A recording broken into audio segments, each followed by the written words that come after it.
بيبدأ الفيلم ببنت اسمها أليسون وبتكون بتحب المغامرة والرحلات، وفي يوم بتروح أليسون تشرب قهوة في كافيه فتقابل هناك كارلوس ويتعرفوا على بعض، وبيكون زيها بيحب المغامرات والرحلات لحد ما في يوم بيتجوزوا وبيخلفوا 3 أطفال. وبعدها بتتغير أليسون خالص علشان بتبقى خايفة على أولادها، وبقت بتقول لهم لا على حاجات كتير بيعملوها زي انهم يقعدوا على الموبايلات كتير او ان ابنها ناندو يلعب مع اصحابه وهو رابط صواريخ كتير على ظهره. وفي يوم بتطلب بنتها كيتي منها انها تروح مهرجان الموسيقى والرقص، بس أليسون ما ترضاش وتقول لها انها لسه صغيره وما ينفعش تروح لوحدها. وعلى الفطار بتقول أليسون لكارلوس ان النهارده عندهم ميعاد في مدرسه الاولاد، وبياخد كارلوس بنته الصغيره ايلي يوصلها للمدرسه بالعربيه وبيشغل لها اغاني وبيغني معاها. وفي نفس الوقت بتاخد أليسون ولادها التانيين نيندو وكيتي توصلهم لمدرستهم. وفي الطريق بتسال كيتي امها عن سبب رفضها انها تروح الحفله الموسيقيه لوحدها، فتقول لها أليسون انها واثقه فيها بس مش واثقه في الناس اللي في الحفلات دي. وبتقول لها أليسون كمان انها لو عايزه تروح الحفله هتروح معاها حتى لما تكبر. وتغني أليسون لكيتي الاغنيه اللي كانت بتحبها وهي صغيره، بس كيتي ونيندو بيبقوا مش عايزين يسمعوا الاغنيه دي. وبيروح كارلوس على شغله وبيكون طول اليوم بيوجه الموظفين بتوعه. وتروح أليسون مقابله شخصيه الوظيفه بس بتترفض عشان سنها كبر فتزعل جدا. وبتروح أليسون تقابل كارلوس في مدرسه اولادهم وبتقول له انها لقت ان الشغل مش مناسب ليها وان الاولاد محتاجينها اكتر. وبيروحوا يتكلموا مع مدرسين اولادهم، وبتكون فاكره أليسون ان الموضوع عن درجات اولادهم،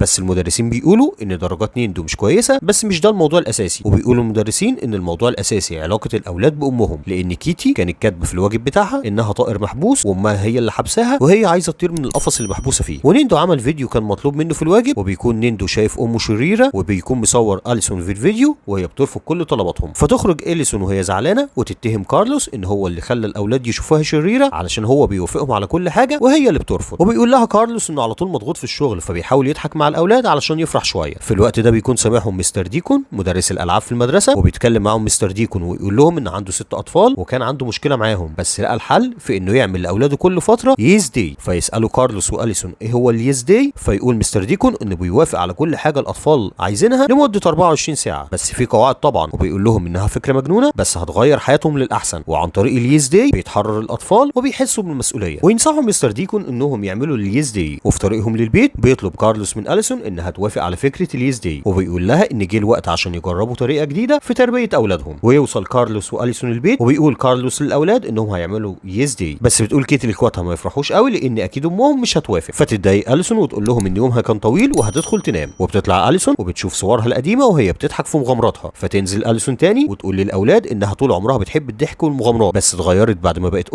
وبقى لازم تحافظ عليهم وتخليهم بامان. وبتقول لهم انها قررت انهم يعملوا الييز داي بس بتحط قواعد، وبتقول لهم لغايه الييز داي لازم يخلصوا واجباتهم ومذاكرتهم كل يوم، واثناء الييز داي ما ينفعش يعملوا اي حاجه خطيره او غير قانونيه. وبيكون الاولاد منتظرين الييز داي بفارغ الصبر. وبيبدا الييز داي ويصحي نيندو كل البيت ويروحوا يصحي أليسون وكارلوس، بس أليسون بتكون صاحيه وبتفاجئهم وبيتنططوا كلهم على السرير وبيكونوا فرحانين. وبيقول نيندو كيتي ان الموبايلات والايباد واللابتوب ممنوعين النهارده. وبتروح ايلي لامها وتحط لها ميك اب على وشها، وتغير أليسون وكارلوس هدومهم للهدوم اللي الاولاد عايزين يشوفوهم بيها، والاطفال بيبقوا مبسوطين بالتغيير ده. وبيكون نيندو مجهز قائمه ب5 طلبات يعملوها في الييز داي، واول طلب كان انهم يروحوا يفطروا في مطعم كوري او صيني. وبيركبوا العربيه وبيروحوا للمطعم وبيطلب نيندو وجبه معينه، وبيكون المطعم عامل تحدي ان لو خلصوا الاكل كله في نص ساعه مش هيدفعوا الحساب، ولو ما قدروش يخلصوا الاكل هيدفعوا الحساب $40. وبتكون الوجبه دي عباره عن ايس كريم بانواع المختلفه، وبيبدا العد التنازلي ب 30 دقيقه، وبتبدا عيله كارلوس ياكلوا لحد ما بيبقى فاضل دقيقه واحده وكل الاطفال بيشبعوا، وبياكل كارلوس لوحده ويجي على نفسه علشان يكسبوا التحدي. ويفضل الاطفال يشجعوه لحد ما يخلص الوقت ويخلص معاه الايس كريم، وبيكسبوا التحدي وبيفرح الاولاد وأليسون جدا. وبيركبوا العربيه مره ثانيه علشان يروحوا ينفذوا الطلب الثاني، وبيكون الطلب الثاني ان العربيه تتغسل بس وهم فيها والشبابيك مفتوحه، فيلبسوا النضارات ويفتحوا الشبابيك فيغرقوا ميه وصابون، بس بيكونوا مبسوطين جدا. وبيتحركوا بالعربيه مره ثانيه، وفي الطريق بيطلع نيندو لبس ويديه لهم يلبسوه علشان الطلب الثالث، ويلبسوا ويوصلوا المكان اللي هيلعبوا فيه لعبه مع بعض. ويقول لهم نيندو ان في اللعبه دي لازم يحافظوا على علم فريقهم ويتفادوا الالوان اللي هتتحدف عليهم. وبيلاقوا في المكان ده ناس كتير جدا هتلعب معاهم، وبيكونوا الاطفال هم اللي اتفقوا مع الناس دي اللي هيلعبوا معاهم. وبيقابل كارلوس كمان مستر ديكون اللي قال لهم على فكره الييز داي، وبيسال كارلوس ديكون اللي جابه هنا فيقول له ان نيندو طلب منه يكون الحكم. وبيوضح نيندو للناس قواعد اللعبه، وبيقول لهم انهم هيقسموا فريق على حسب لونه، وكل فريق بيحاول ياخد علم الفريق الثاني من غير ما الالوان تيجي فيه، واللي بتيجي عليه بالونات الالوان بيبقى خسر ويخرج من اللعبه وباقي فريقه يكمل، والفريق اللي هياخد كل الاعلام بيبقى هو الكسبان. وبتكون العيله مش في فريق واحد وكل واحد منهم في فريق، وبيصفر ديكون عشان يبداوا اللعب وكل فريق ياخد العلم بتاعه. وبتبدا معارك الميه وتحفز أليسون فريقها الازرق علشان يكسبوا، ويتفق نيندو وكيتي انهم يخرجوا أليسون، فيحدف بتحدف نيندو عبوه دخان علشان يقدروا يخسروا الفريق الازرق اللي فيه امهم. وبتروح اليسون تحدف على نيندو الوان وتيجي فيه، وبيكون في الوان هتيجي على كيتي، بس كيتي بتقدر تبعد عنها في الثانيه الاخيره، وبتقدر توصل اليسون للعلم الاحمر وتاخده. وبيطلب كارلوس من واحد في فريقه انه يستخدم تليفونه علشان يطمن على احوال الشغل، وتقدر اليسون توصل للعلم الاخضر كمان وتاخده. وكده بيكون الفريق الازرق بتاع اليسون هو اللي كسب، وبيفرح الاولاد بفوز امهم. وبيتكلم كارلوس في الموبايل وتشوفه إيلي وبتقول له ان ممنوع الكلام في الموبايل في الريليز داي. وبيسمع كارلوس وإيلي صوت عصفور صغير على الارض، وتقول إيلي لكارلوس انه وقع من العشه، وتقول لكارلوس انه لو رجع العصفور لعشه فوق الشجره مش هتقول لحد انه كان بيتكلم في التليفون. ويطلع كارلوس فوق الشجره ويرجع العصفور لعشه، بس بيجي غراب وبيضرب كارلوس على دماغه وبيوقعه على الارض. وبتيجي باقي الجربان ويضربوا كارلوس، فيجري كارلوس والجربان بتجري وراه وتوقعه على الارض وتهجم عليه. وتيجي عربيه الاسعاف وينقلوا كارلوس للمستشفى، وتكشف الدكتوره على كارلوس وتقول له ان مفيش حاجه تقلق وان كل اللي عنده مجرد خدوش بسيطه. وبيكون كارلوس زهق ومش عايز يكمل اليوم وعايز يروح شغله علشان يعمل حاجه مهمه، بس مش عايزها تيجي منه. فتقول له اليسون انه لو عايز يلغي اليوم يبلغ هو الاطفال. ويجي كارلوس مع الاطفال وبيقول لاليسون انه جسمه تعبان ومش قصده انه يزعلهم، فاليسون تقول له انها هتكمل الليز دي مع الاطفال ولو عايز يكمل اليوم معاهم يجي. وبتروح اليسون وتسال الاولاد عن الطلب الرابع، وبيكون الطلب الرابع عباره عن قصف الاشياء. فتقترح اليسون على الاولاد انهم يروحوا الملاهي بدل الطلب ده، فيفرح الاولاد جدا، وكارلوس ما يقدرش يقول لهم لا ويفرح معاهم. وبتقول لهم كيتي انهم سايبين العربيه بتاعتهم في المكان اللي كانوا بيلعبوا فيه، فتعرض عليهم الممرضه توصلهم بعربيه الاسعاف. وبتوصلهم الممرضه فعلا للملاهي، ويدخل كارلوس واليسون الملاهي ويلعبوا مع الاولاد. وتروح كيتي تشتري غزل البنات، وبتكون نسيت تليفونها مع اليسون، فتجيلها رساله من صاحبتها، وتمسك اليسون موبايل كيتي وتعرف ان صاحبتها عايزاها تتعرف على شباب اكبر منها. فلما ترجع كيتي بتقول لها اليسون انها مش هتروح الحفله لوحدها، فتزعل كيتي علشان امها قرت الرسائل، وامها بتقول لها انها خايفه عليها. ويجي كارلوس ويقول لكيتي تروح تاخد اخواتها ويكملوا لعب في باقي الالعاب الموجوده، ويبقى نيندو وإيلي فرحانين وهم بيلعبوا، بس كيتي بتكون زعلانه ومتضايقه. وبيتكلم كارلوس مع اليسون، واليسون بتقول له انها حاسه ان كيتي بتكرهها بس هي خايفه عليها، وكارلوس بيقول لها ان كيتي مش بتكرهها، هي بس عايزه تستقل وتحس بالحريه شويه. وبتشوف اليسون لعبه شبه لعبه كانت بتحبها كيتي بنتها، وتروح اليسون عشان تشتري او تاخد اللعبه دي وتديها لكيتي هديه علشان تحسن علاقتها بيها. وبتكون اليسون لازم تلعب وتكسب علشان تاخد اللعبه لكيتي، وبتلعب اليسون ضد واحده بس بيتعادلوا، وبتكون اليسون واللي بتلعب معاها عايزين ياخدوا اللعبه، وبيتخانقوا مع بعض على اللعبه وبتاخدها اليسون، بس بتتخانق الست مع اليسون وبيضربوا بعض، فتتعصب اليسون وتضرب الست جامد، فيروحوا القسم ومعاهم كارلوس. وفي القسم بيتكلم كارلوس مع اليسون وبيقول لها انها شايله مسؤوليه الاولاد لوحدها، وانه هيشيل معاها مسؤوليه الاطفال بعد كده. في الوقت ده بيكون الاولاد قاعدين بره مستنيينهم مع الامن، بس كيتي بتقول للظابط ان جدهم وجدتهم مستنيينهم بره، وبتكون بتكذب عليه. وتاخد كيتي اخواتها وتخرج تقابل صاحبتها جولي وليلي، وبيتحركوا بالعربيه ويوصلوا للبيت، ويكون في حفله هم عاملينها وعازمين فيها اصحابهم، فينزل نيندو ويروح لاصحابه وبيبداوا الحفله. وبتكون جولي صاحبه كيتي عايزه تمشي وتروح الحفله الموسيقيه وتاخد كيتي معاها، بس كيتي بتقول لها انها الكبيره وهي المسؤوله عن اخواتها دلوقتي، بس بتروح كيتي الحفله واخواتها بيقولوا لها انهم هيخلوا بالهم من نفسهم. في الوقت ده بيدخل الضابط لكارلوس واليسون ويقول لهم يروحوا علشان ما فيش حاجه ضدهم، وبيخرج كارلوس واليسون يدوروا على اولادهم ومش بيلاقوه، وبيتصل كارلوس بنيندو. في الوقت ده بيكون نيندو في الحفله وبيلعب مع اصحابهم مش سامع التليفون، وبيقول الضابط لكارلوس واليسون ان اولادهم سايبين لهم القايمه اللي كان فيها الطلبات، وبيكون فيها الطلب الرابع اللي هو حفله في البيت. فيعرف كارلوس واليسون مكان الاولاد، وبيقول كارلوس انه هيروح لاولاده الحفله اللي في البيت، وبيوصل الضابط اليسون للحفله الموسيقيه اللي فيها كيتي. في الوقت ده بتخرج الامور عن السيطره في حفله البيت وبتبدا الفوضى، وبتكون لايلي عايزه تاخد كيتي ويقعدوا مع شباب لوحدهم في مكان، بس كيتي بترفض فتسيبها لايلي لوحدها في الحفله. وتوصل اليسون الحفله الموسيقيه مع الضابط وبيدوروا على كيتي. في الوقت ده بيكون الاولاد في البيت بيلعبوا وبيكسروا كل حاجه، وبيكون نيندو مش عارف يسيطر على الوضع، وتوقع إيلي العامل المحفز اللي نيندو بيعمل بيه تجارب الكيمياء، فتملى اوضه نيندو رغاوي وبتكتر الرغاوي وبتنزل للدور اللي تحت. وبتيجي بنت تانية تحط العامل المحفز في جرادل وتملى الدور الارضي رغاوي، وبنت تانية بتحط العامل المحفز في الحمام وبيبهدلوا البيت كله بالرغاوي. ونيندو بيزعل جدا وبيزعق لهم، بس بيفضل الاولاد يلعبوا ويرقصوا وسط الرغاوي. وبيوصل كارلوس البيت وبيلاقي الدنيا متبهدله بالرغاوي، وبينادي كارلوس على اولاده وبيقول للاولاد الحفله انتهت وينظفوا اللي عملوه. وبيكون الموبايل بتاع كيتي فصل شحن وهي عايزه تروح البيت، واليسون بتطلع المسرح وتطلب من المغنيه المفضله لكيتي انها تكلم بنتها في المايك، فتغني اليسون لبنتها الاغنيه اللي كانت بتحبها وهي صغيره، فتسمع كيتي صوت اليسون وامها وتروح لها، وتتاسف كيتي لامها وتقول لها ان كان معاها حق وتحضنها، وتنادي المغنيه على كيتي واليسون ويغنوا معاها على المسرح. وفي البيت بيرتب الاولاد البيت اللي بهدلوه، وبتوصل اليسون وكيتي البيت وبيعاقب كارلوس كيتي علشان سابت اخواتها لوحدهم وراحت الحفله، ويخليها تكمل معاهم تنظيف البيت. وتقول إيلي لكارلوس واليسون لسه الليز داي ما خلص وباقي اخر طلب، وبيقضوا الليل في خيمه ويلعبوا مع بعض دومنا ويدوا الدب لكيتي ويعيشوا حياه سعيده ويخلص الفيلم. وبكده يكون فيلم النهارده خلص. اشوفكم على خير في ملخصات تانية، ولو في فيلم عايزنا نلخصه اكتب لنا في الكومنتات، وما تنساش اللايك لايك والسبسكرايب. سلام.